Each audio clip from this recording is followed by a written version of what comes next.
Welcome, welcome, welcome. Thank you guys for putting the answers to the chat question. Doesn't look like anybody's having great weather if you're in HVAC. 40s to 70s is kind of the dead zone. I'm sure you guys are all feeling that right now, especially right before Christmas. Appreciate you guys putting that in there. We'll get started here in just another minute or two. I don't want to start too late because I do have a lot to go over today, and I want to make sure that we also have time at the end for your questions. So Amber, I believe you're Josh's daughter. Thanks for commenting. I've never met you, but Josh used to be a client of ours. Always liked talking to him. That is exactly why I moved out of Wisconsin. Hi, lady. How are you? We got Littleton, Colorado, King George, Virginia, and I apologize. I have multiple screens here, so I'm looking at my screen over here so I can see my presentation in front of me. So it's not trying to not look at the camera. Soren, how are you? Hi, Richard. 57 and sunny. Sounds like you're probably not very busy right now. Robin, 67 and sunny. Man, you got some nice weather on this thing today. We all got to move somewhere a little colder for an HVAC though. This is not exactly the time when we're busy. Awesome. Well, thank you all for registering, attending. I know we got some clients on here. We got some people that we know from the industry. So really appreciate it and looking forward to trying to deliver as much value for you guys. Year-end planning is something that back when I started in the HVAC industry, I didn't put a lot of emphasis on. I didn't really know how to do it. But through coaching and through several organizations and just experience, realized the power of it. Every single time that I have done planning at the end of the year, almost always, and I won't say always, but almost always we hit our goals or get very, very close to our goals because we have a plan and we set forth a plan of action. And I think it's the universe's way of just kind of getting us to where we need to be. So we're going to focus on that. I'm going to give you guys a cool tool. We're going to talk about some other really, really, really cool stuff today. So I do ask one thing, your questions. I do want to get to them. However, I have about 75 to 80 slides that I need to get through in about an hour because I don't want to keep you guys too long into the evening if you're on the East Coast. So I do need to get through the material. So put your questions in the chat, and then at the end, I will answer those questions and be happy to stay on and stick around for anyone that has any additional questions. So with that, let's go ahead and get started here. So what are we going to talk about today? We're going to talk about getting clear goals and targets. And some of this we're actually going to use, I have an example for you guys of about a $1 million company. Some of you guys may be bigger or smaller, but I'm going to share with you the example that I have to understand your numbers and track your KPIs and where to start and what kind of KPIs you should be tracking, because marketing isn't just getting leads, it's converting leads and making sure that those leads, we have a plan with those leads. We're going to map out a plan for a budget, the marketing channels that we should focus on. We're also going to talk about some of the important trends. We're actually going to talk about that first, some of the trends from 2024 headed into 2025 and how you can prepare your business for that. And then, as I mentioned, we're going to go over this one-of-a-kind calculator, which I have in a different tab up here, and go through an example company and how you can start preparing your marketing budget. And also, what does it look like to start looking at how your team is performing and how does that impact your business? So you guys put the weather in the chat. I'm going to ask a couple times periodically through this. I really love when there's engagement in webinars because the platform I'm using, I cannot see any of you. So if you're on camera or not, I can't tell. So your engagement in the chat is really helpful to me. So let's start by, if you guys wouldn't mind, just put the industry that you serve in the chat. And I'll give you guys about 15 to 20 seconds to put that in there and kind of see what we have with us today. Because I know we have some plumbers, I know some HVAC companies, probably have some mix in here. I kind of want to know who I'm talking to. All right, Hans does a little bit of everything. Got a lot of HVAC, Brennan's plumbing, septic, drains, plumbing, a lot of HVAC. We got like Josh is an electrician. Awesome. Restoration. Fabulous. Awesome. Thank you. All right, so the big question everyone wants to figure out, right? Because we all have goals and things that we want to accomplish in the new year. Is how much revenue do you want to generate in the next year? If you don't want to put the answer in the chat, that's totally fine. But for those that do, what is your goal for this upcoming year? I'd love to hear and see what those numbers look like for you.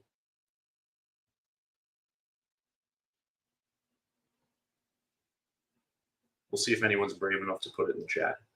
And that's okay. If not, I want to throw out there just the whole purpose of this and answer or having these questions in the chat is so that way we get engagement. Maybe there's someone that you see in the chat that you want to engage with outside of here and learn from, because maybe they're a step ahead of you or a step behind you and you want to learn from them. So this is already, it's important just to network with other people. It's one of the best things that you can get out of any presentation or any networking event you go to, is to actually talk to people and get to know them. So we got awesome. We got companies of all sizes in here. We got some that are getting ready to hit 1 million, 1.2. Soren wants to hit 3, 5.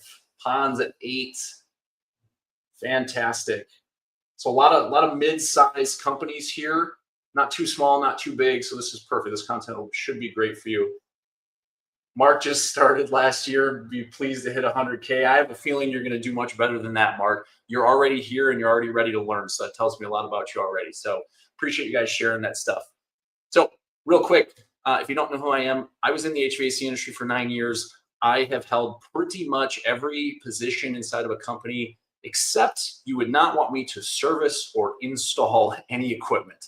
I've done all of the other jobs, as you can see, and every single company that I've ever been at, we've always grown. And we've always grown organically and through honestly rolling up sleeves and just kind of doing the work that nobody else really wanted to do. And I'll talk more about that in a little bit. So my philosophy on marketing is, once someone becomes a customer, keep them. There is a lot of ways to lose customers. And we've taken this approach even with Relentless Digital. Since day one, we've always focused on retention and keeping our customers, whether that's through providing some sort of additional value, great customer service, doing a little extra, giving value like webinars and podcasts and things like that, so that way they can learn along with us. Those are things that we really focus on, because we want to make sure that when we have a customer, we keep that customer. And I want you to keep that same mindset as we go through this stuff and you go through the new year, because everybody's always looking for new leads. Well, with you guys sharing me with the weather in your market, there is not a whole lot of new leads, most likely, especially if you do HVAC as one of your trades. There's not a whole lot of new leads right now. And it's also Christmas time and it's New Year's, and people don't want to spend money with you. This time happens every single year. So it's important to make sure that we always are talking and engaging with our existing customers, because those people can help fill gaps in our schedule. All right, so the biggest marketing trends in 2024, some of these guys you guys already know about and have heard about, but obviously AI has completely exploded. It's really been on the scene for about 2 years, but this last year, it's a topic of conversation everywhere. Online scheduling continues to grow. My wife, who is an older millennial, she's at kind of the top end of that age group. She pretty much will not book anywhere unless she can book online. That includes restaurants and other places like that. She doesn't really want to pick up the phone and talk to someone. So that market, the millennial age, is the biggest group of homeowners today. It's not boomers anymore, baby boomers. So it's something that you want to keep in mind, is who are the customers in your market. Two-way text messaging, AI lead follow-up, authentic video content, and AI voice to answer phones. These are some of the biggest trends. Maybe they're not all marketing specific, but they are related to marketing and operations. So these are the questions we're going to answer throughout this webinar. We're going to talk about, first and foremost, right off the bat, is AI search replacing Google and taking market share? What is the right mix of marketing channels to help me reach my goals? I have a calculator that's going to help you determine that. How can I decrease my marketing spend as a percentage? So not actually decrease the dollars, but the percentages from revenue, and still grow your business? And which AI tools can help me grow my business as we move forward? All right, so in order to set our goals, we have to know where we are coming from. So outside of Mark, who just started his business, everyone's probably got at least a year or 2 years in business. So we need to look back and look at the numbers that we have. Most of you guys probably have CRMs or FSM programs, House Call Pro, Sarah, Field Edge, Service Titan, etc. These things all track data for you. The problem with a lot of the CRMs is there's so many features, it's hard to actually accumulate the data in a way that makes sense. And that's some of the stuff that I really want to focus on today, because in order for you to grow your marketing, you have to know your numbers. It's super, super, super crucial. And we'll talk about more of that in here in just a second. So a couple more questions before we really get into the meat of the content here is, what do you believe has worked very well for your business in 2024? I'd love for you guys to put some things, whether it's marketing related, maybe it was an AI tool, maybe it was a change to a different software, maybe it was making a key hire. What has worked well for you in your business in 2024?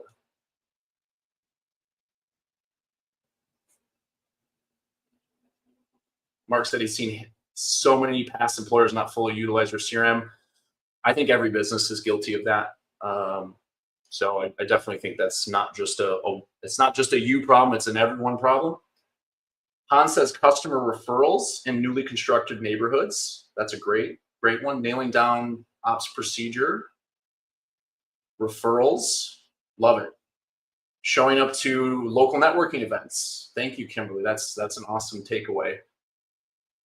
Awesome. Thank you guys for sharing that stuff. So now on the flip side, what didn't work so well for you in 2024? Now, these answers, my guess is you guys will probably think more along the lines of what didn't work when it comes to marketing. Maybe a hire you thought was going to be fantastic, or a unicorn technician didn't work out, or maybe you realized you didn't have the right systems and processes in place. Maybe the software you were using just did not work at all for your business. And I probably should have separated these questions a little bit, because the ones that worked well and didn't work well are back to back. So it's a little hard to tell, but we got Facebook, and most of these look like marketing, PPC, a lot of paid search.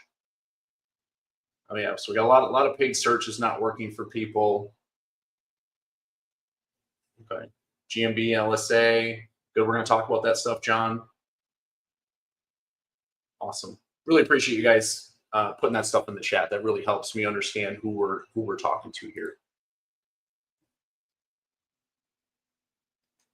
So in order for us to set goals, I already talked about, we need to know our metrics. So I put together very high level, I don't want to call them basic because I don't want to demean them, because there are deeper metrics we can get to. But these are based on my experience in talking to a lot of different business owners and thought leaders in the trades. These are some of the most important metrics that you can start to track for your business. So if you need to take a screenshot of this, or just write these down real quick, I would absolutely write these down, because if you don't know these, it's going to be very hard for you to figure out some of the things we're going to talk about at the end. And what I would do is, what I would implement in your business, and we do this for Relentless Digital. I never did this when I was in the trades. If I would know what I know now, back then I would have definitely done it. But have someone on your team. And if you don't have a team, you can hire a VA for $6 to $8 an hour, maybe $10 an hour, to help you do this stuff and report on these numbers to you weekly. So that way you can spot trends and you know where there are issues in your business. All right, so now we're going to get into marketing strategy. This is going to be very high level. For any of you that attended the Google business profile one that I did about 2 weeks ago, that one was much more in depth on that stuff. I have to stay high level so we can cover the highest level topics for each of these things. But just so you know, if you have questions about them in more depth, please reach out to me or drop them in the chat. All right. So we talked about, or I said that one of the biggest questions we're going to answer is, are AI search engines taking Google's market share? Because that's kind of the thing. I've seen some marketing people mention this. I've seen a lot of talk about it. Everyone's, there's a new term called answer engine optimization. So I listened in, and I've been on several webinars lately to learn about this. And the only way to really learn about this stuff is to tap into people who have massive, massive data sets. So one of those was it's a company called SparkToro. It's one word, SparkToro. They get information from a company called Datos, which is a SEMrush company. So for any of you guys that use SEMrush for looking at your website analytics and things like that, they have other companies that do data analysis. So they, over a course of about 20 months, they analyzed 332 million searches with about 130,000 different users. So a very, very big data set, something that you or I will not ever really have access to except through companies like this. And what they realize is, you can kind of see that in the graph here. So this is the percentage of that 130,000 people that were using AI in May of 23. Now that has grown a little bit since it was about 14 months or so, went from 14.6% to 17.1. There's still about 82.9% of people that are only using traditional search engines, Bing, Google. Those would be the big two. But this was interesting that in the blue box here, 99.8% of LLM tool users, AI tool users, are still using traditional search engines as well. They're using both. And so essentially, as you guys can tell from that, no, it's not taking any market share. So what's happening is people are just searching more. So they're using certain things for ChatGPT and Claude. They're using certain things for Google and their regular search. It just depends what it is. So it's not that people are using one or the other. They're using both, and they're using both more often. So just keep that in mind as we move forward. So don't let anyone tell you that ChatGPT is going to take over Google. It's not. Google's got a lot of money invested into things. It's not going to happen. If it does, it's going to take a while. All right, so in order to grow, we have to really do three things. We have to drive leads, we have to optimize for conversion or maximize conversion, and we have to optimize the results. So that's kind of like the three pillars, what we're going to be talking about today. And each of these has buckets inside of there. And the first bucket we're going to talk about is organic SEO. And this is things like your website, your Google business profile, Bing places, Apple Maps, your local Yelp listing. We're going to get into just a couple of those things at a real high level here. And one thing before we get into all of that you really need to understand, and some of you guys may have seen this news, some of you may not, the Department of Justice has really gone after Google with a massive antitrust lawsuit. And that's the reason I'm bringing up all of these other platforms on here, because when people think of local search, it's Google, right? It's Google, Google, Google. That's all they talk about. But the Department of Justice is talking about potentially having Alphabet is the parent company of Google. Alphabet have to either sell off the Google Chrome browser or some variations of their products, which would open the door for other products to take market share. Apple Maps is a great example. I'm not a big Apple fan in our house. I'm the only one that has an Android phone, but Apple has had a Maps product for a long time through Apple Business Connect. And I've kind of been just sitting here waiting for them to do more with it, because it's already ready to go. They have a rating system. You can add photos. You can kind of do a lot of the same things you can do with your Google Business Profile. So as soon as, if something comes down the line where all of a sudden Google can't be the default Maps app on some of these devices, all of a sudden you have 130 million Apple users that will instantly start using Apple Maps. And if your business isn't listed on there and you don't have ratings on there, or you don't have a good Yelp listing because Yelp and Apple are tied together, or at least Apple reads data from Yelp, these things can really hurt your business. So these are just things to be prepared. There's nothing really super actionable unless you don't have a listing, but it is something that you need to know. All right, so from a high level, when it comes to your website, there's literally only have one slide for your website, because one, this is a personal belief. Websites are still important, but they're more so important from a branding and conversion aspect, not necessarily where you're going to get a ton of clicks from local buyers.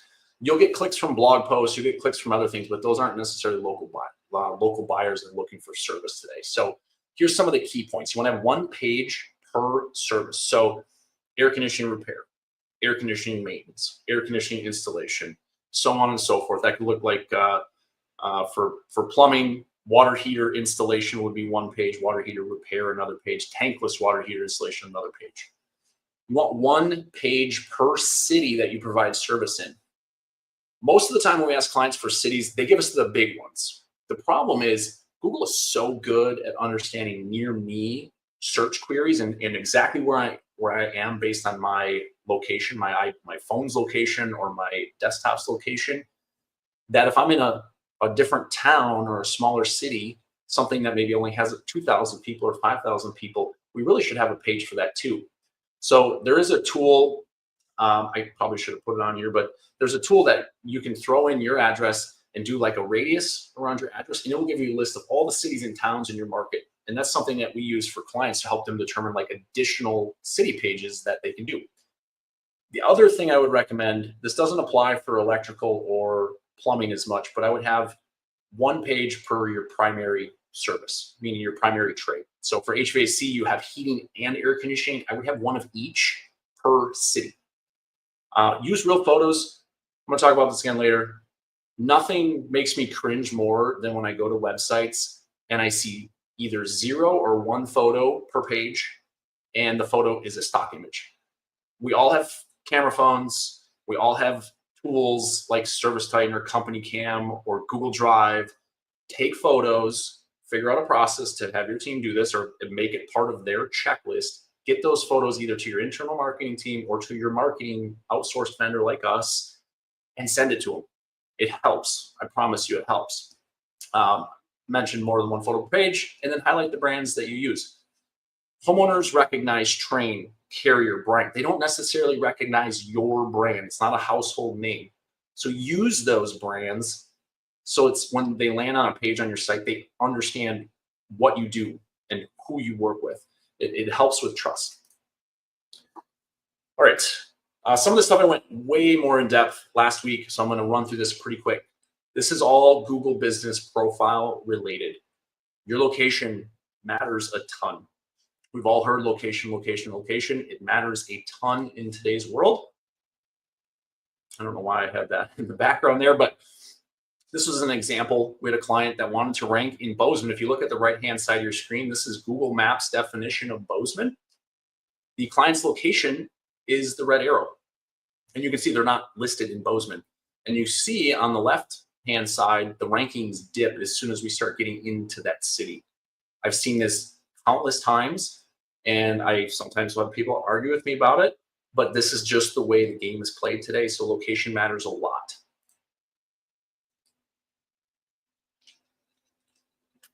Your primary category is your #1 ranking factor. That has been proven time and time again. Now, every single trade that you guys mentioned here in the chat has multiple categories you can choose from. Now, for plumbers and electricians, typically plumber or electrician is the best category. But for HVAC, if like right now, and I'm just going to use, I saw Jeff Jordan on here. I know he's in Minnesota. I know it's cold. Furnace repair service would be the best category. It's better than HVAC contractor because it's more relevant to exactly what we need right now. On the flip side, in the spring or in the summer, changing that to air conditioner repair service would be a really valuable thing to do. So I would not stick with like HVAC contractor because it's too bland. Stick with something that's more relevant for the types of jobs you need right now. This is just an example of what happened when we changed this HVAC contractor in Illinois to air conditioning repair service. That's literally the only change we made. I don't have the dates on here, but it was a couple days apart. You can see the difference in their maps rankings. The name on your Google Business Profile is important. I just had this conversation with someone who's rebranding yesterday. They wanted to do their name Comfort Solutions. The problem is it misses the important parts of having keywords in your name like heating and air conditioning, plumbing, electrical services, solar. So it's important to make sure that stuff is in your name. And there's different ways that you can go about that with DBAs and other things like that. SAB listings don't rank well. People like to fight me on this one too.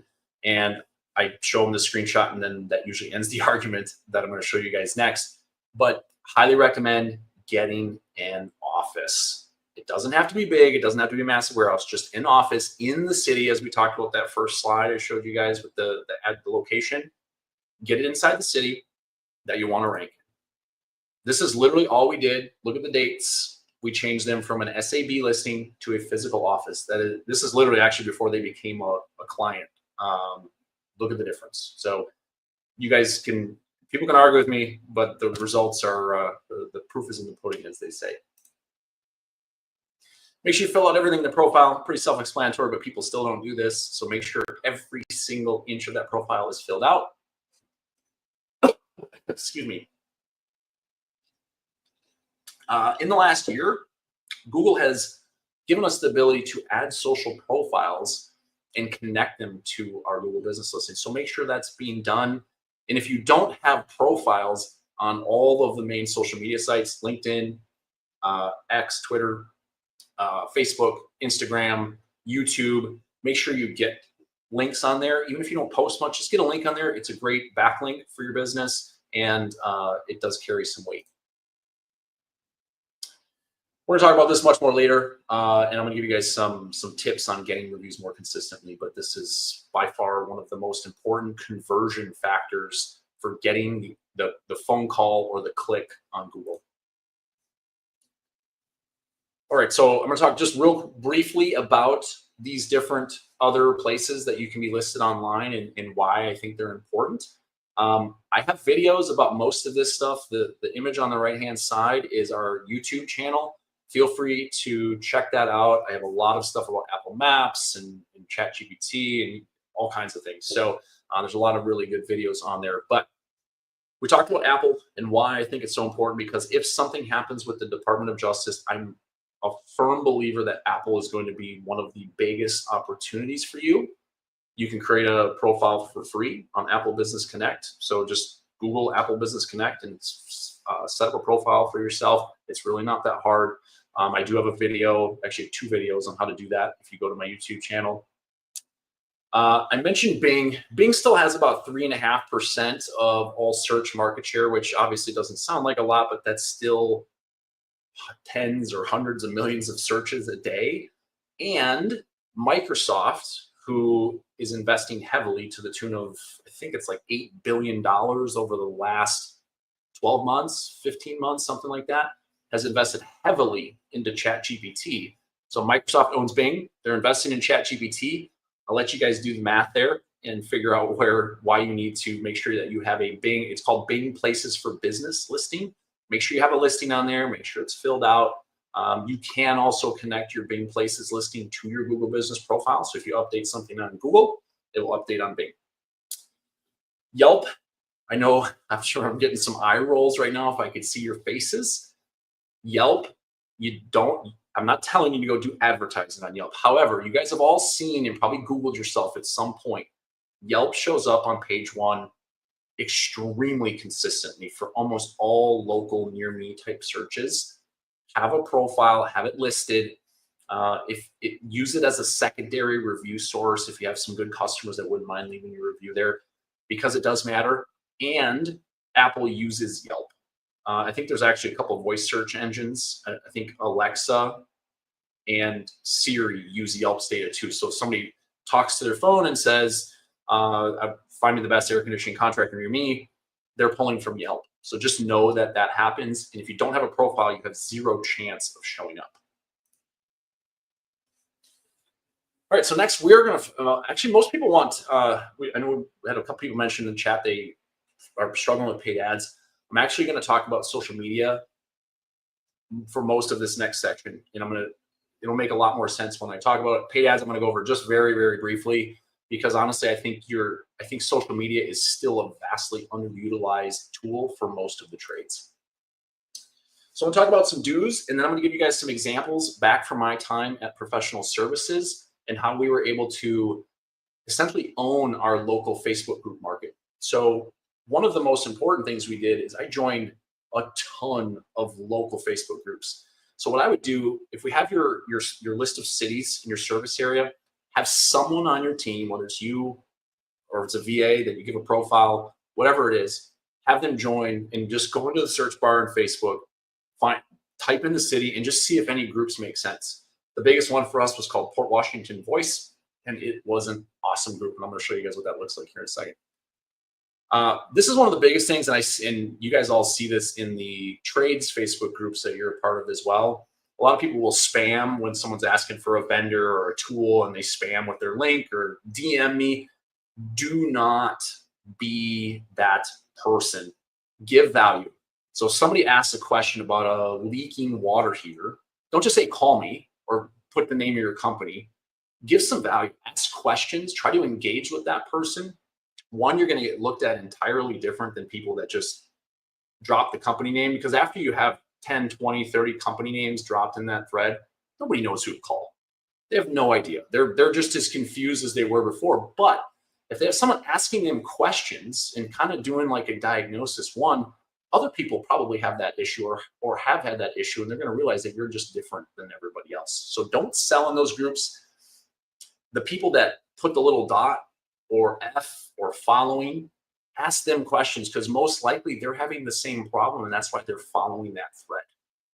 And then my last tip for Facebook groups is only post from your personal profile, not your business profile, because usually most groups won't allow that anyways, but it's just better for you to be looked at as the expert versus the business. So here's some examples that you guys can see. So this is during a cold snap, which I'm sure you guys in the north are familiar with. Just share value. Literally not asking anyone to call us for service. I'm not giving away any offers or anything like that. I posted a picture of the weather coming up, which was going to be very cold. And I shared a post from professional services with my personal profile that gave all this value. Got shared 25 times in this group. The group only had about 4,000 people at the time, and got a ton of engagement. And again, we just get looked at differently. Here's another example, keeping the exhaust pipes clear and why you need to do that. It's really simple. I mean, honestly, if you guys come back to this presentation, you want to copy word for word what I said, I don't care. I've had people use this post over and over again. I see it once in a while when it comes to demand weather time, but things like this would be a really great thing to have in your repository of posts that you can make. What happens when there's inclement weather? Do you have a post? There are things that people should know. Have that stuff kind of in a repository. You can use ChatGPT to help you write it. Just have it saved somewhere, so that way when the moment strikes, when everybody's talking about the weather, they're talking about something coming up, you can be Johnny on the spot and have that post ready, and then that post will get a lot of engagement. A couple other social media do's: automatically share 5 new 5-star reviews, because your 5-star reviews on Google are great for Google. However, that's only like 3% of people that are searching for a provider today. The rest of the world is not searching for you today, so we need to tell them about the great work we're doing. If we don't tell them, they don't know. So I know a lot of people take pride in the work that they do, and they just want the work to speak for themselves. The problem with the world we live in today is if you don't tell someone, they don't know what's going on. They're going to get distracted with something else. So share this stuff often. Showcase your work. Before and afters are great. I've seen some people do videos where they do like a kind of a before panorama video, and then they switch to the new system or whatever it is they put in. Those always do great. Post images of your customers with your text or yard signs. I actually had someone on the podcast yesterday, High Five Plumbing out of Denver. I don't know if anyone in Colorado knows them. They actually take selfies giving their customer a high five, and then get permission to share that on social media. So just a really clever idea. Everybody loves a high five, and it creates great engagement for their business. Post internal team meetings and trainings and why you guys are training. I'm going to share an example here in the next slide. And then one of the biggest things, and this is a big hurdle for a lot of people, create video content. You have to learn to get comfortable on camera. I'm just going to let that sink in for just a second, because I know you don't want to hear it. You've already heard it probably a bunch of times, but I'm living proof that getting on camera and sharing what you know is valuable, and people will they will react to your content. I did put some tools down here on the bottom that makes life a little easier for us. Cast Magic. Cast Magic is a content repurposing tool, uses AI and some prompts. Opus Clip is great for taking a video like this, where it's longer, and turning into short videos for Reels, TikTok, and Shorts, things like that. And then Big View is a teleprompter app. So you put it on your phone. You can type out exactly what you want to say if you're really not comfortable on camera. So have the script in there, and it will actually play right below the camera setting, and you can just read the script so it doesn't look like you're not looking at the camera. Here's some more examples. This was a post. This was back when Brittany and I were at a company called Miserelli Sorensen. We had a really big cold snap. This was the best post I've ever made. I've got almost 1,000 shares on it and a ton of comments. Got some huge engagement from our team. But this post over here, this is something I did pretty regular when we had our techs doing training. Just tell why. What topic are they going over? Why are we doing it? Why is it so important that our team trains every single week? It was Tuesday, Friday when we were there. Why do we train every single week and have topics? Because we want to make sure that our customers are happy, healthy, safe, and comfortable. On the right-hand side, I'm going to play this short little 15-second clip. This is what's possible if you guys take Facebook groups seriously. This was somebody looking for services. This was the comment section. This was after about a year of us being there and regularly contributing to the group. So that was, I have literally like 4 or 5 different video screen shares of that saved. I just picked one. This happened over and over and over again. Some of you guys are in Facebook groups now because I employ the same strategy with Relentless Digital. We get the same type of feedback, and we get named in a lot of these different groups and posts as well because we just try to give value. So I would highly recommend you guys do that. One other thing as far as do's is if you need content ideas, which sometimes I know is a struggle, obviously you can ask ChatGPT for content ideas. Give them some context about your business. Ask them to give you 25, 50, or 100 ideas for social media posts after you give them some context. Really simple thing to do. It's free. Also, ask.com is also free. Type in your main service, and they will give you a ton of questions that people ask online that you can do videos about. All right, so we talked about some do's. I'm going to quickly talk about some don'ts. Don't use stock images. We've already covered that. You need to be consistent when posting. I put that actually in here twice. Honestly, you need to be posting almost every day or hire someone to post almost every day for you.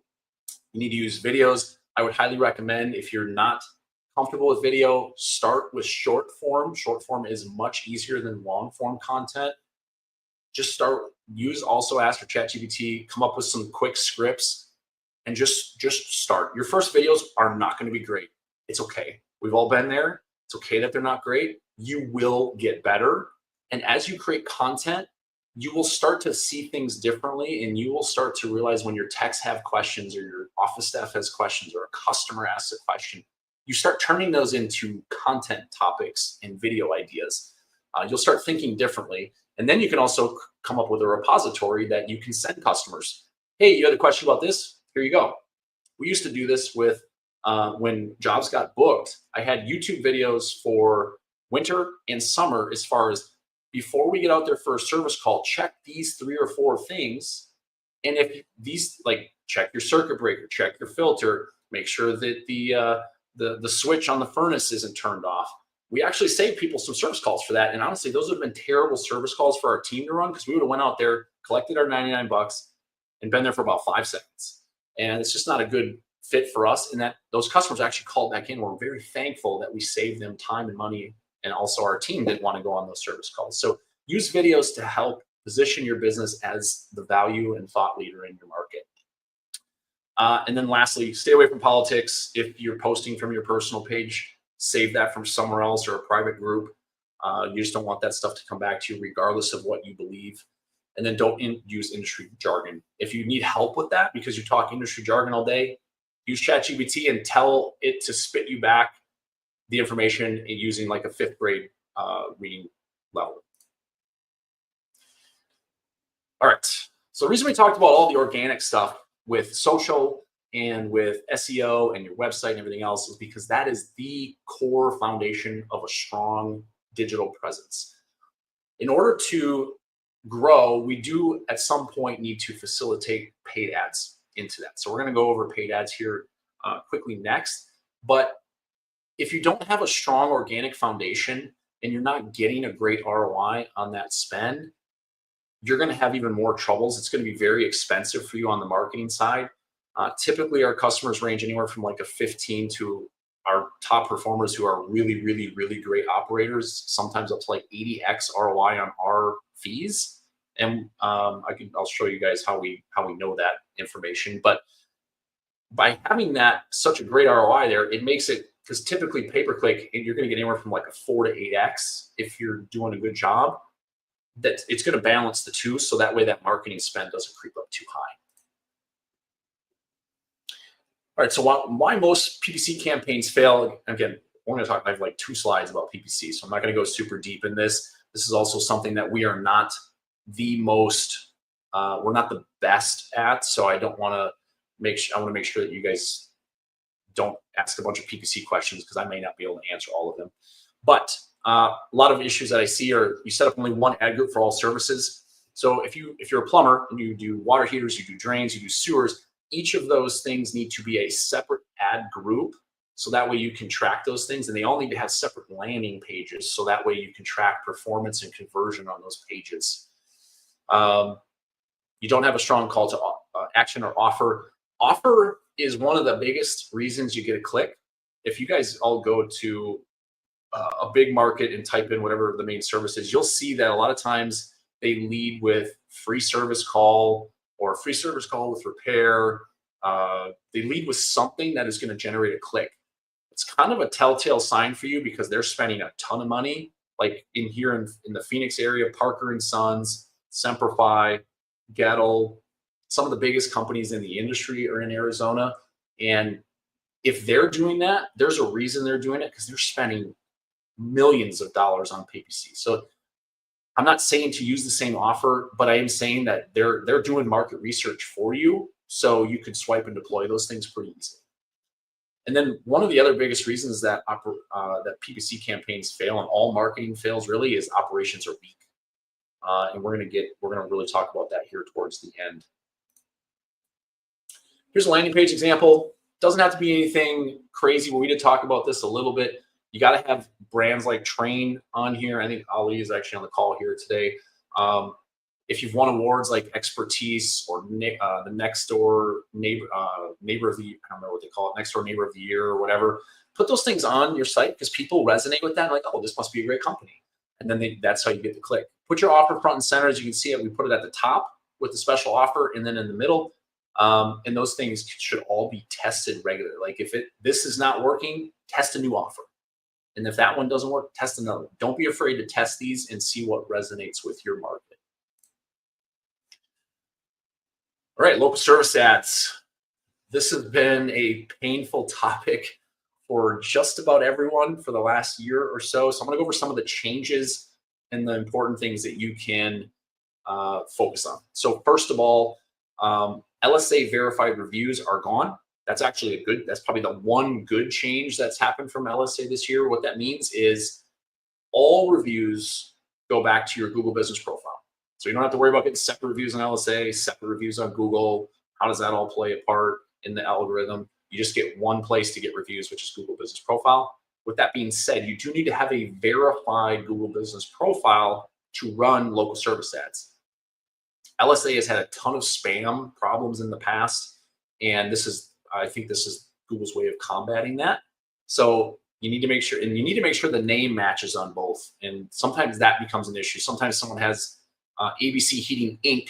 as their Google business profile name, and they have ABC Heating as their LSA name. The LSA ads will not show if that name does not match exactly. So just keep that in mind. We can no longer dispute, sorry, I couldn't think there for a second, dispute leads that are not good. There's a rating system. It's pretty much like a thumbs up, thumbs down. Was the lead good or not good? Google supposedly has an AI system that is supposed to be getting better at that. I haven't heard too much great feedback on it, but it is something to keep an eye on now. And costs with LSA are a ton more than they used to be. When LSA ads came out, when I was still in Wisconsin, they were like $22 to $25 a call. I think most industries are now about anywhere from 50 to 100. There's someone in restoration here. He would probably kill for a $100 lead. Water restoration, water damage restoration is more like 200 or 250. So just keep an eye on it.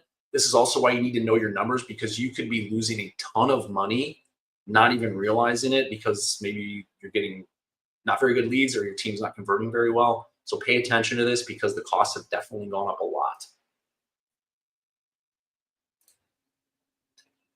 All right, so next we're going to talk about your database. This is actually one of my things I enjoy talking about the most. And I mentioned how we know our ROI for our customers and all that stuff. And that's really thanks to Searchlight. Searchlight was someone we partnered with about 2.5 years ago when we were trying to build out our reporting dashboards and wanting to understand just how well not only were we performing, but were our clients performing. Because marketing and operations, regardless of what you hear or see, they're tied at the hip. They have to work hand in hand and be cohesive. That's where the magic happens. That's where these companies grow so quickly, is because those two things are in sync. And for clients of ours, if you're on a certain program, you do get these dashboards. But what this means and what this really opened up for us is, you guys see the in the middle where it says revenue pipeline. Our clients over this year closed about $35 million in business, but there's $37 million in open estimates. I just want to let that sink in. There's $37 million across our client set that's open. It's just sitting there. And so it really becomes a question of, do you want to go get it or not? And I've had this conversation with some people recently, and some people don't want it. They don't want to bug their customers. They don't want to inundate them with messages. Here's the thing. If you're not doing it, somebody else is, and somebody else is going to go get that business. So you either want to grow or you don't. And that's, I'm not trying to make anyone angry. I'm not looking at the comments, so hopefully nobody's yelling at me. Brittany, come in here and get me if someone's yelling at me. But go get that business. It's yours. You've already been there. You've done the hard work. You got them to say yes. They're on your schedule. Go get that business. And we're gonna go over some campaigns and some ideas for you here. I'm gonna share some screenshots. I'm not gonna go too in depth on this, but we have an app. It's called Bullseye Pro. Clients get access to this. And then we also are selling this to the general public now. So even if you're not a marketing program client, you do get access to this. It does text messaging. It does emails. These are, if you guys want to take screenshots of any of these types of campaigns for ideas, these are all campaigns that our clients can run. And a lot of these are automated. So what does that mean? That means when something happens in your CRM, we can automate a campaign to go out. So somebody signs up for your membership program. All of a sudden they get a welcome email sequence, and maybe they get dripped out emails over the course of a year. Open estimates, post job, thank you and review requests, 12-month membership nurture and welcome, or membership welcome and nurture. We have campaigns by month, and a lot of these are built for HVAC right now. They're seasonal. So if it's cold, there's topics that we have in here that you can use that talk about just value add type emails that you can send to your customers. We can do this on an automated fashion as well. Here's some more these are more outbounding ones, as far as more like mass campaigns to your entire database. But we have ones, if you're struggling to fill your board, we have email templates that you guys can use that are really good at just getting engagement and filling your board quickly. Quarterly filter reminders, seasonal tune-up reminders, et cetera, et cetera. We have a lot of these in here. This all comes with our app. Here's a few more.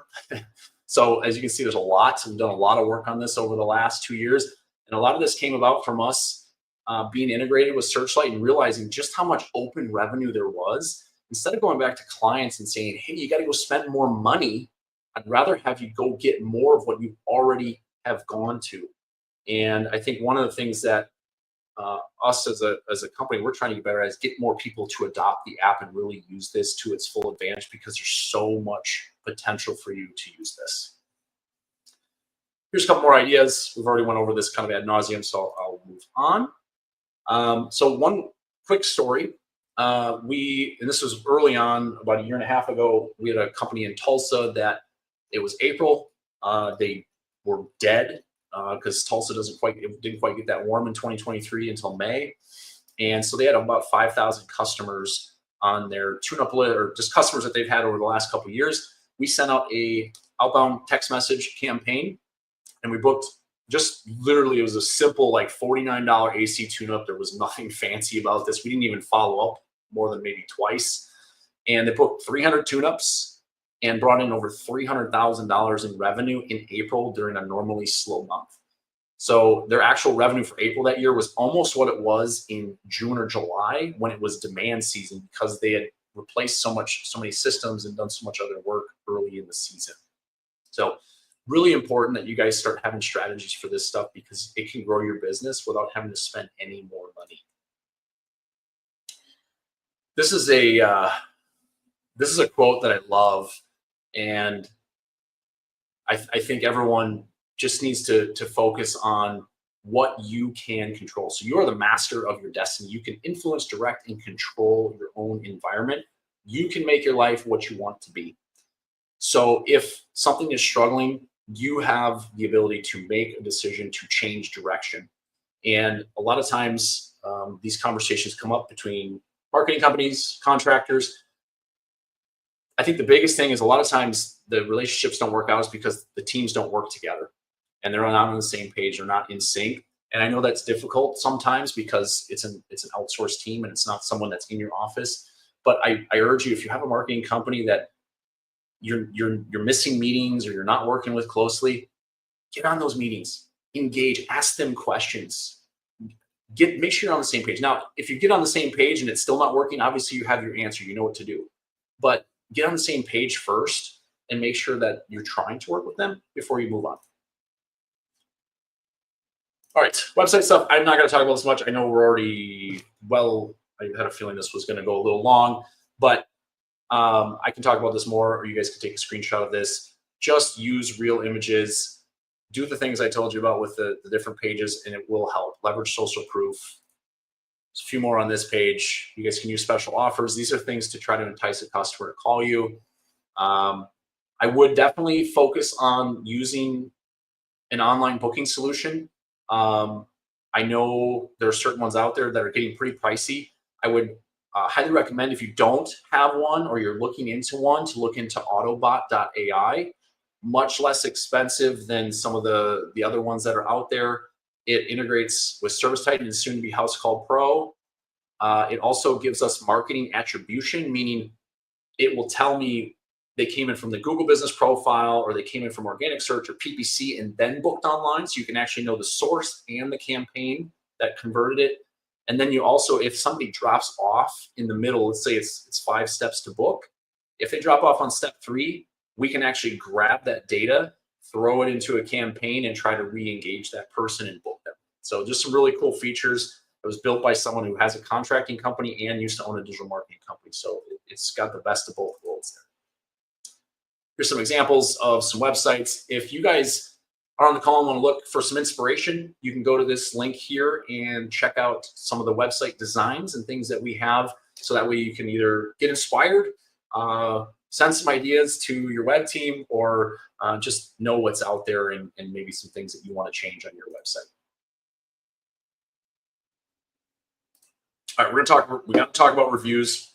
I'm actually gonna hold this up. It's probably gonna be a little small because I just got these in the mail, and I have RFID tech on here, but these things, the best way to get reviews is to ask in home. And anyone that is on the call that is asking in home knows that that's the best way. They've probably seen the results. For example, there's a company here in Arizona, about $100 million company.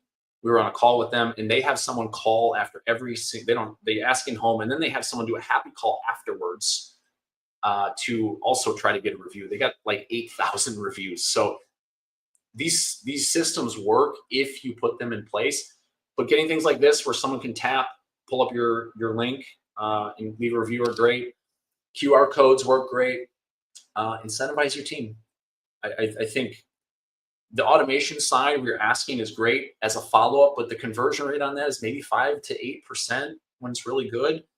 Asking in home is the only way to make sure you're going to get a 20, 25, 30% rate of getting reviews. I mentioned this once earlier, but automatically share these things to social media. That's what we do. I did this at Professional Services through a tool called Zapier. I take new 5-star Google reviews, took an image, and I just shared it out to all the socials: Facebook, Instagram, Twitter. Even though we had like nobody following us on Twitter, I think I tried to even do it to Nextdoor. If you can try to share this to anyone, and then these reviews also become great marketing pieces when you're trying to do estimate follow-ups. You can use these great reviews that talk about the specific solution or reason that someone should hire you, and send that stuff out in an email campaign. So reviews can be used not only to get new business, but also to close the stuff that's in your existing pipeline. This is something I think needs to be talked about, and needs to be talked about more, because everyone's Google, Google, Google, Google. That's all they talk about. Got to get reviews in Google, which that's true. However, we talked about some of the reasons why you might want to start thinking about getting reviews in other platforms. So Facebook reviews are tied to Bing. Bing is tied to ChatGPT. Okay, so I'm going to give you guys this kind of like the correlation there. So it's okay to get Facebook reviews too. I wouldn't, it'd probably be my second option. And then when it comes to Apple, we talked about Yelp. This is a screenshot from an Apple phone of what it looks like. You can see Yelp reviews show up. So have a profile, at least try to get a couple reviews on there. And if you don't want to use Yelp, or Yelp's not a big thing in your market, that's fine. But just try to get at least a couple reviews so you get a 5-star rating on Apple as well. Another case study for you guys. This client opened a second location. You guys can see the dates of these screenshot polls. We took a customer list of about 1,500 people and dripped it out over 2.5 weeks. And essentially, we were just asking, would you recommend our services? If yes, we send them a review. If no, we just try to get more information and then let them have the review link. We went from 0 to 35 reviews or so, and optimized the profile at the same time. You guys can kind of see the results. And this is why the strategy of opening new business listings works really well for us and our clients, because we're able to do these things, but we have to get buy-in in order for these things to happen. The customer gave us a list and said, hey, go for it. And they got great results because of it. We already talked about Yelp a little bit. Just get a listing on there. If you have multiple Google business listings, have multiple Yelp listings, so that way you can tie them to each profile. All right, last big section before we get into the really cool tool that I'm very excited to show all of you is automation. We touched on it real briefly in the beginning, but is lead flow really the problem? My team, which actually some of them are in the chat right now, we hear a lot of times, especially right now. Right now, there's nobody's really super busy right now. It's the holidays. December is always like this. It's been like this for 12 years since I've been in the trades. It's probably never going to go away. I remember outbounding the couple days before Christmas on the phone at the first HVAC company I worked at because we were dead. So this stuff has been happening forever. So the question is lead flow really the problem? And the real problem lies in what happens with the leads once they come in. Not all the time, but most of the time, and some of this data is just data we've collected over the last couple of years, but about 50 to 60% of inbound leads are not converted. It's actually a little higher than that. I'll be able to show you that in the calculator in just a few minutes here. Web forms definitely don't convert very well. Most of that's just because people are too slow to reply. These booking rates that I'm sharing here are actual booking rates we have a human team that listens to calls, tags them as far as qualified lead and whether the job was booked or not. Booking rate is roughly in the mid 50s. Oops, that's not what I meant to do. And about 15% of all calls are missed or abandoned. It's a lot of phone calls. I mean, our team tracks somewhere between, even like right now in December, like 6,000 to 7,000 calls a week. That's a lot of phone calls and a lot of missed opportunity. And this is the average. So our top performers are about 70% for booking rates. So I'll probably have people argue with me on that as well, because I know some people think their booking rate's 90, 95%. I can almost guarantee you someone's not putting that data in correctly. And that's a big problem, is we think something is so strong, but it's actually the way those things are calculated and the way that the data is being input is giving us bad information. Bad data equals or so garbage data equals garbage output. So garbage in, garbage out. So those are things that I would, if you really think you're at 90% and you haven't done a full audit on it, maybe have someone audit those calls for you, because my guess is that you're not actually at 90% of all people that booking that need you. Some of the stuff you guys have probably heard before. The goal is in the follow-up. I think that's, you guys all know that, but now with automation and AI, we can make that follow-up human-like, and we can automate it. So we can kind of get the best of both worlds now versus just automation that's kind of dry. Leverage marketing automation. This can be for anything, and I'll just get to the speed to lead campaigns, because we can pretty much automate things from just about anywhere you get leads from. Missed calls, form submissions, abandoned calls, website chat, even LSA message leads, we can pull from their API and automatically send out messages through Bullseye Pro, and that will immediately help your responsiveness rate as well if you get those. I know message leads aren't always the greatest leads, but it is something that we can automate. We can even pull from Angie, Home Advisor, and Thumbtack's API and automate that, so that way instantaneously, as soon as a lead comes in, we can reply to them. Obviously review if jobs cancel. This happens more so, I think, in the plumbing industry than anything, because if jobs are booked out too far, people just don't seem to be willing to wait on plumbers as they do some of the other trades. So that's something we can recapture. And then pre-selling memberships when we go out to job sites and we kind of do that marked, or that job on the way. Here's the website. If you guys want to learn more about Bullseye Pro, feel free to take a look at that. Adam Dye, who's in the chat, he's actually our campaign coordinator. He runs a lot of these campaigns for us, so he'd probably be even a better person to ask about these campaigns than I would. All right, so we talked about a lot of different things of driving leads and maximize conversions. Now we have to talk about optimizing for results. So I'm going to kind of get to what I really want to get to was this calculator. I've been working on this for a while and spent a lot of time kind of fine tuning this. So if you guys are able to click on this, or at least type this in, feel free. It's contractor-growth-calculator dot relentless-digital. Sorry for the long domain. It just is what it is. So I'm going to stop sharing, and then I'm going to share a different tab. Make sure I can do this here. Share tab. All right. So I built this tool to help with several things. One, to understand our team's conversion, to also help you understand some industry benchmarks. And this is just through different coaching organizations and things I've been a part of that I've learned over the years. Also to help us facilitate seasonality into our business. Obviously, HVAC has more seasonality than plumbing and electric, but plumbing and electric still has seasonality. So understanding that seasonality is important for us to figure out what gaps in our schedule we need to fill. And then we're also going to get into marketing budget. I put together some high-level metrics as far as like what you should be spending in each bucket. So that way you can kind of take your marketing spend and decide, okay, how much should I be spending per month and year on these platforms? So I took an example of a $1 million company that got about 3,500 calls.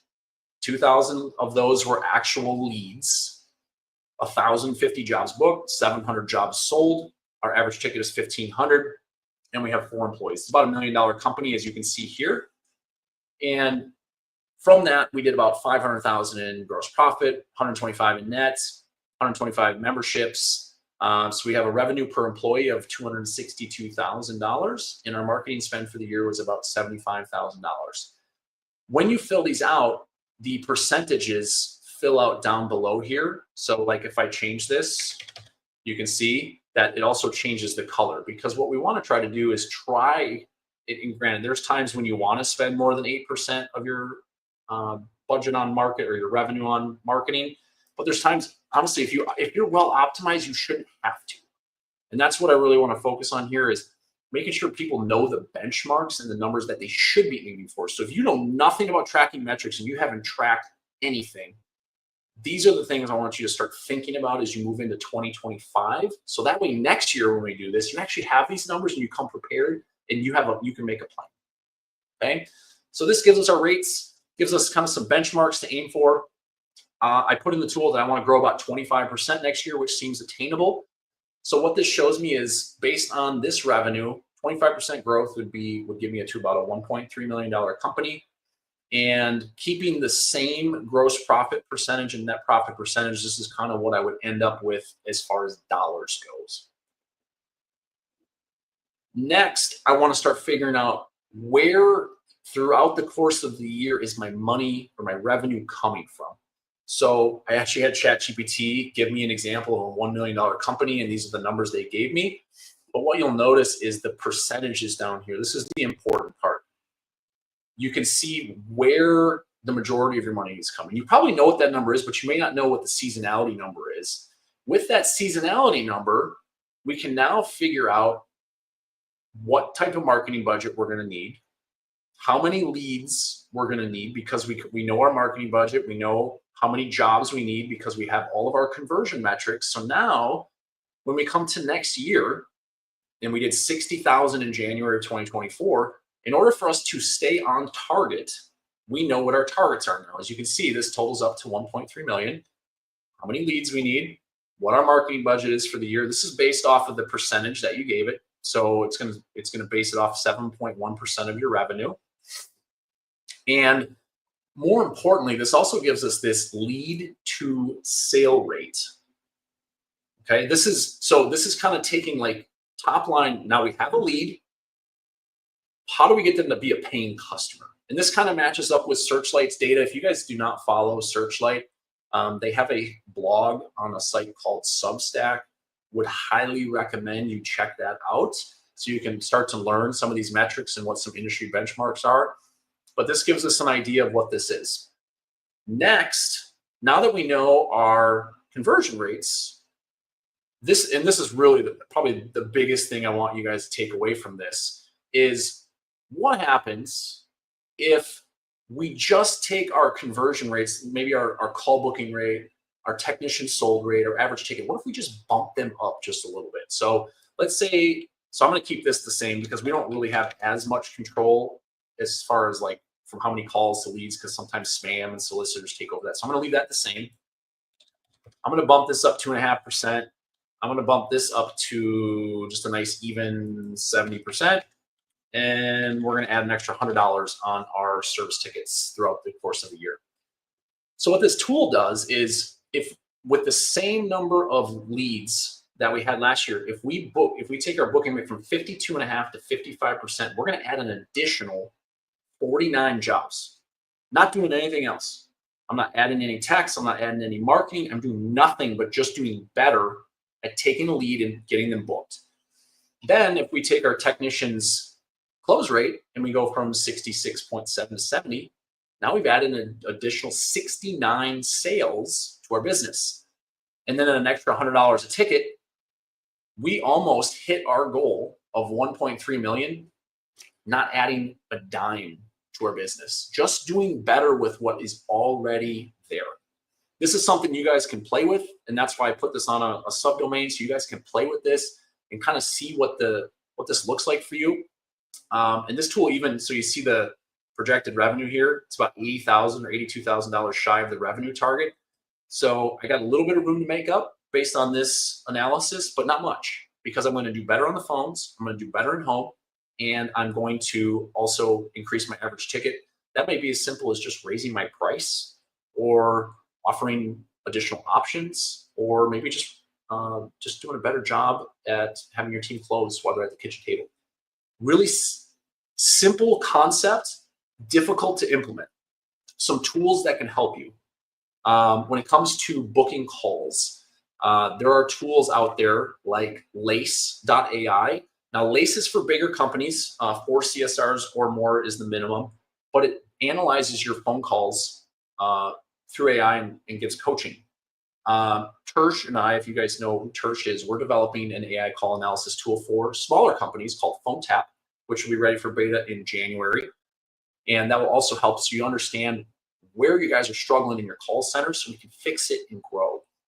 Rilla is a great tool. There are a couple other ones like CXC, Zero, which I think Service Titan calls Sales Pro. can help you with the in-home sales presentation so you understand what your team is doing. This stuff, this is the key, and I can't stress it enough, and I'm not trying to deflect from any marketing that you guys are doing or thinking about.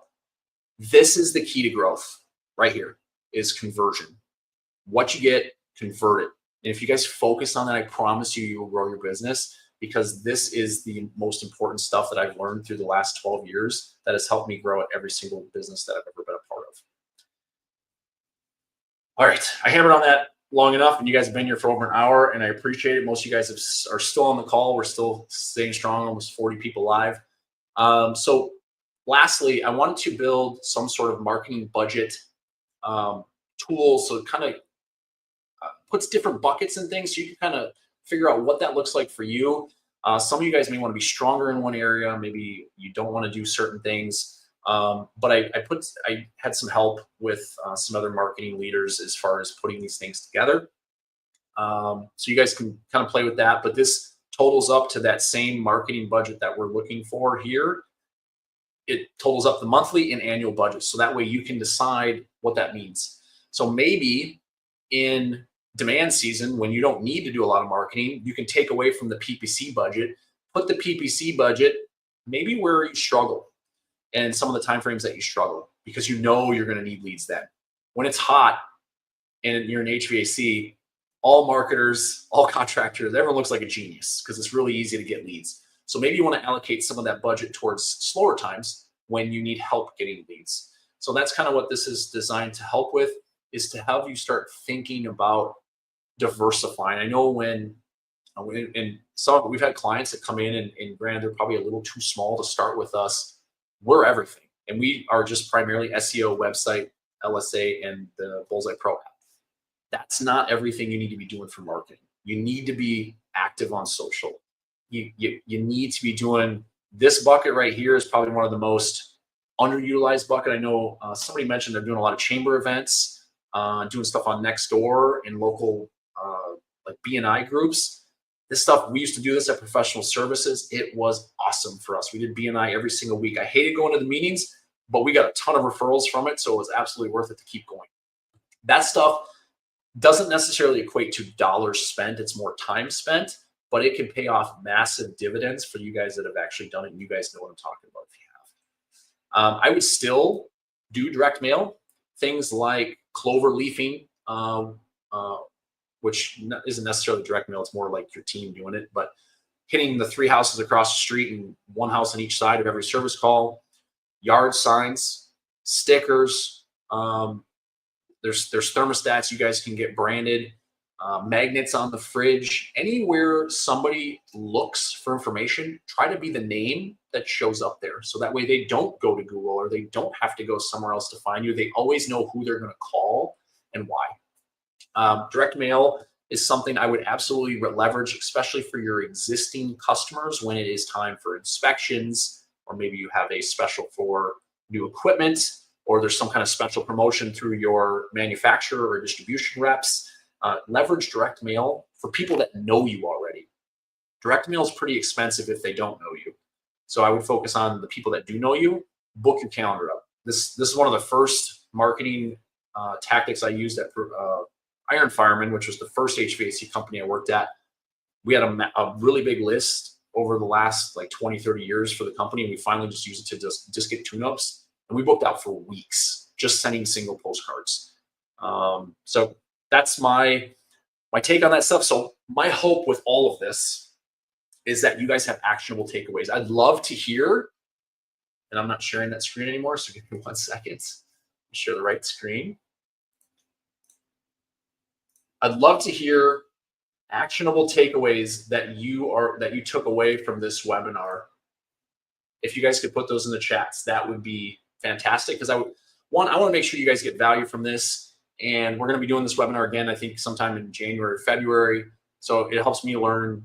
Maybe I hit on some points or didn't hit enough on some points. So I'd love to hear your takeaways in the chat.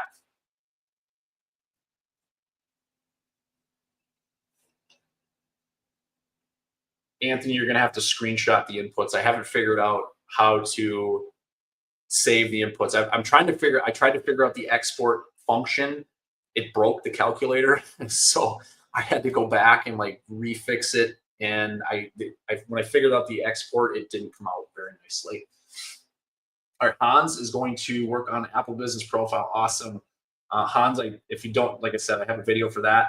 Mike's going to share reviews on other platforms. Love that.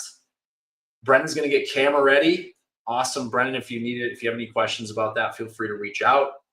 Jason, more social media content. Jason, you've been doing a really great job of sharing the stuff that you're doing with Heritage. So I did want to give you a shout out about that because I love seeing that stuff. So love it. Awesome. Apple Business Profile. Cool. Love hearing that, guys. Cool. So let me get back to this real quick. I do have some checklists to take away for you guys. So on this screen here, the QR code will go to download a workbook. It does have some sheet or some like Google Sheets CSV files with some calculators.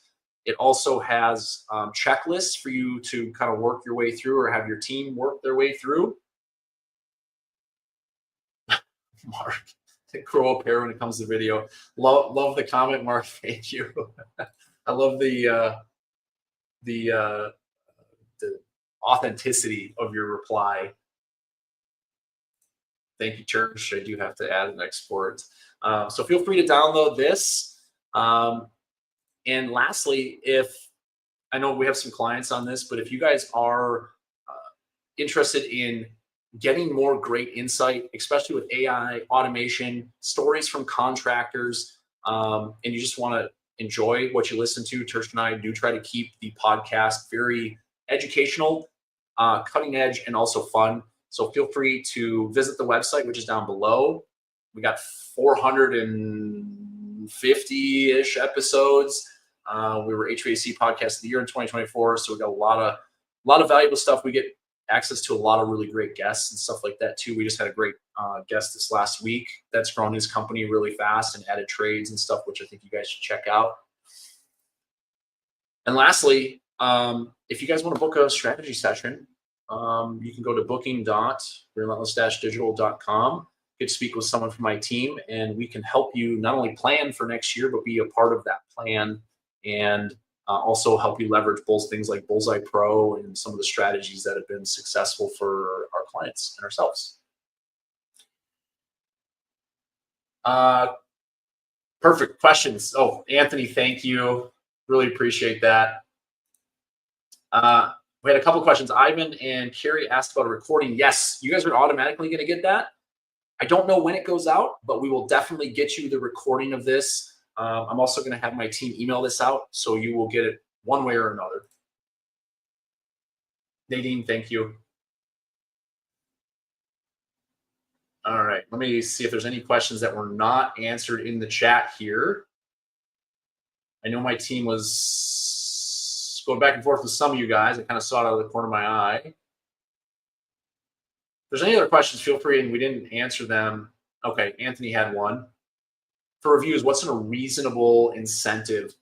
I like easy math, so $10 to $20. It really depends. Like if you know reviews are a struggle for you and your team doesn't want to ask, you might have to incentivize them more. I definitely think that we incentivize our team to get reviews and video testimonials from clients. So I think if it's a higher priority for you, invest more money into it. That will pay dividends because you'll get more customers. You have more reviews to share on social media and do things like that. So the more you get, the easier the rest of your marketing is going to get. Soren, or it looks like Mark already answered that for you. It's Autobot.ai for the chat, or the booking bot. I'm sorry, the online scheduler. Awesome. What other questions do we have? Love all the engagement here. Okay, Steve, best tool for checking service area. Let me get a link for you guys. I'm going to pull this up on my screen. It's a free tool. And I just put it in the chat. It's freemaptools.com. And what you do is, I can actually share it real quick. Share. So what you do, change this, unless you're in Canada, change it to miles. Figure out your service area, and then just put your city. So for like us, we're in Queen Creek, Arizona. And what will happen is it will populate all of the cities and towns in that 15-mile area. So you can see there's a lot of different ones here. You can obviously decide if that's something that you want to leverage or not. But this is a great way to find a lot of opportunity really quick. Because if I asked a contractor in this area, he'd probably give me like 10 cities. This finds a lot of opportunity for location pages, and so that way you can grow your business that way as well. Cool. Let me see if there's any more, and then we'll wrap up. Chad. By the way, clients of Relentless Digital that are on here, I did start a private Relentless Digital clients only Facebook group. Chad actually reminded me of this because he was already pining for a trip next year. Chad, you're gonna have to talk to Brittany. Brittany's she is the money person here, so she will have to approve or deny that request. So start maybe butter her up with a nice Christmas gift or something, and she may say yes. Brennan, no problem. I absolutely love helping. So appreciate you guys hanging out. Thank you for everyone that stood through the end here. This is the first time we've ever done this webinar, so sometimes I'm a little unsure of what we should include and not include. Really appreciate you guys. If you have any more questions, reach out to me personally or via email. I'm happy to go over anything that you guys have. Recording will be sent out to you. And again, thank you very much for hanging out with me this afternoon. I really appreciate it. Take care, guys.